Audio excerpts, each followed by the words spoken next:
Hello everyone, నమస్తే. Welcome back to the Mahi show. చూడండి guys, కొన్ని డేస్ నుండి ఇండియాలో అండ్ ఫ్యూ పార్ట్స్ ఆఫ్ ఏషియాలో చాలామందికి ఇంటర్నెట్ స్పీడ్ స్లోగా వస్తుంది. దీనికి మెయిన్ రీజన్ ఏంటంటే రెడ్ సీలో సముద్రం కింద నుంచి వెళ్ళే సబ్మెరీన్ కేబుల్ ఒకటి కట్ అయిపోయింది. Yes, you heard it right. ఇక్కడ చూడండి, red sea cable cuts disrupt internet across Asia and the middle east. Firstly, సముద్రం కింద ఈ కేబుల్స్ ఎందుకు ఉంటాయి? చాలా మందికి తెలియకపోవచ్చు, కానీ మనం ఇంట్లో కూర్చొని ఇంటర్నెట్ వాడితే అది చాలా ఈజీగా అయిపోతుంది అని అనుకుంటాం కదా. కానీ మన ఇన్ఫర్మేషన్ ఒక్క సెకండ్లో ఇక్కడ నుంచి యూరప్ నుంచి అమెరికా, మళ్ళీ అక్కడి నుంచి మన దగ్గరకు వస్తుంది. ఇది మొత్తం సముద్రం కింద ఉన్న కేబుల్స్ ద్వారానే జరుగుతుందన్నమాట. ఈ కేబుల్స్నే ఫైబర్ ఆప్టిక్ కేబుల్స్ అని అంటామన్నమాట. ఇవి ల్యాండ్ మీద అండ్ సముద్రం కింద కూడా ఉంటాయి అన్నమాట. ప్రపంచంలో ఇంటర్నెట్ ట్రాఫిక్లో ఎక్కువ భాగం ఈ కేబుల్స్ నుంచే వెళ్తుంది.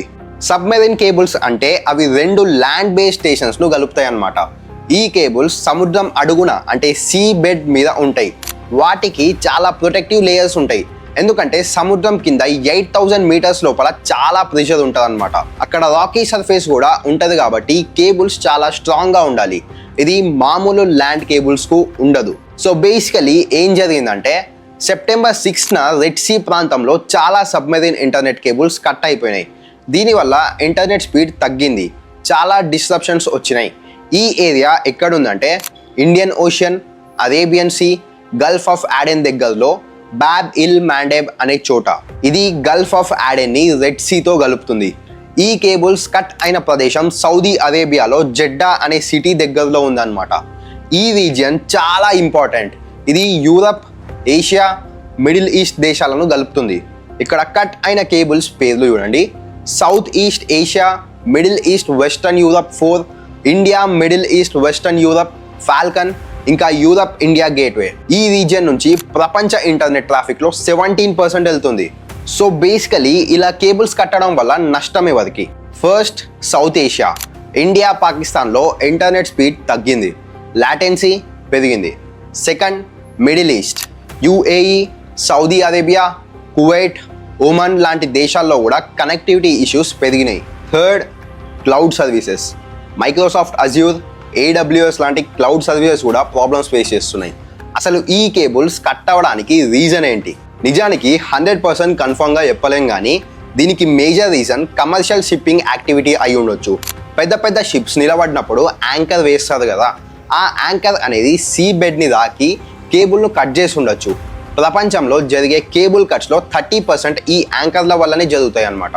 రెడ్ సీ హెమెన్ దగ్గరలో అక్కడున్న హౌతీస్ గ్రూప్ తరచుగా షిప్లను అటాక్ చేస్తుంటారు, కానీ ఈసారి వాళ్ళు ఈ అటాక్ చేయలేదు అని చెప్పిండ్రు అనమాట.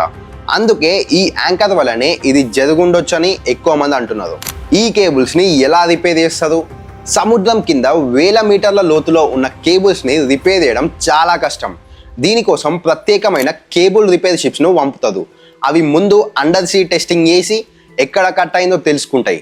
తర్వాత ఆ కేబుల్ను పైకి అంటే సర్ఫేస్ మీదకి తీసుకొచ్చి రిపేర్ చేస్తారు. రిపేర్ అయ్యాక మళ్ళీ సముద్రం కిందికి పంపుతారు. అయితే ఈ షిప్స్ చాలా తక్కువగా ఉన్నాయి. ఈ రీజియన్లో సెక్యూరిటీ రిస్క్ కూడా చాలా ఎక్కువ ఉంటుంది. అందుకే ఫుల్ కనెక్టివిటీ మళ్ళీ రావడానికి కొన్ని వీక్స్ టైం పట్టొచ్చు. దీనివల్ల వచ్చే సమస్యలు ఏంటి? ఈ ఇంటర్నెట్ డిస్ట్రప్షన్ వల్ల చాలా ఎకనామిక్ లాసెస్ వస్తాయి. Financial market, banking, online trade లాంటివన్నీ దెబ్బతింటాయి. ఇది మన డిజిటల్ ఇన్ఫ్రాస్ట్రక్చర్ ఎంత ఫ్రెజైల్గా ఉందో చూపిస్తుంది. అందుకే మనకు ఆల్టర్నేటివ్ సిస్టమ్స్ అనేవి ఉండాలి. పాత కేబుల్స్ని కొత్త వాటితో మార్చాలి. స్టార్లింక్, వన్వెబ్ లాంటి శాటిలైట్ ఇంటర్నెట్ బ్యాకప్ కూడా ఉండాలి. అలాగే సెంట్రల్ ఏషియా మీదుగా వెళ్ళే టెరెస్ట్రియల్ ఫైబర్ ఆల్టర్నేటివ్స్ కూడా ఉండాలి. వీడియో ఇన్ఫర్మేటివ్గా అనిపిస్తే లైక్ చేసి ఛానల్ని సబ్స్క్రైబ్ చేసుకోండి. ఇంకా ఇలాంటి ఇన్ఫర్మేటివ్ వీడియోస్ తీసుకొస్తా. జై హింద్, జై భారత్, వందే మాతరం.